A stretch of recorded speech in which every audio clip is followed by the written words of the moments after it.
গতকালই আগরতলা শহরে শুরু হয়েছে পাব অর্থাৎ নাইট ক্লাব। আর গতকাল উদ্বোধনের দিনেই ঘটে যায় এক বিক্ষিপ্ত ঘটনা। জানা যায় যে এই পাবে নাকি একেবারে রাতের দিকে বাধে গন্ডগোল। সঙ্গে সঙ্গে পুলিশ ঘটনাস্থলে ছুটে এসে পরিস্থিতি সামাল দেয়। আগরতলা রবীন্দ্র ভবন সংলগ্ন পুরনো যে রোজভ্যালি বিল্ডিং ছিল এর বর্তমানে ইউডি ভবনের ঠিক উপরের তলায় এই বারের গতকাল উদ্বোধন ছিল। আর সেই প্রথম রাতেই কিন্তু ঝামেলা সৃষ্টি হয়ে যায়। যারাই এই নাইট ক্লাবে এসেছিলেন তারা কি বলছেন শোনাবো একবার।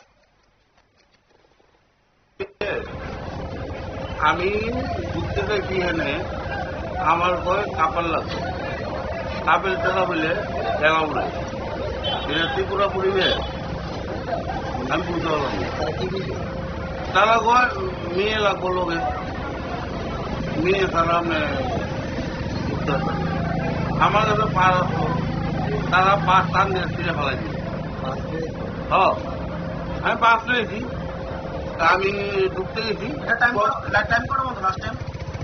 সে তো কিছু জানি না, কইল সন্ধ্যা 7টার থেকে এসছি।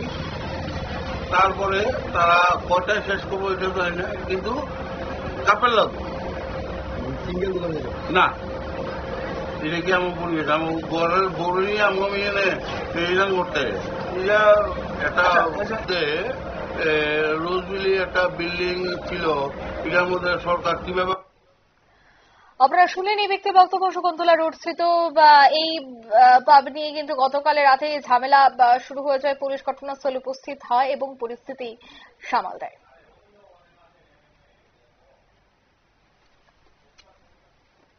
এই মুহূর্তের সংবাদে পর্যন্ত আমাদের পরবর্তী নিউজ এবং আপডেট দেখার জন্য অবশ্যই চোখ রাখবেন শুধুমাত্র নিউজ ভ্যানগার্ডের পর্দায়। ধন্যবাদ।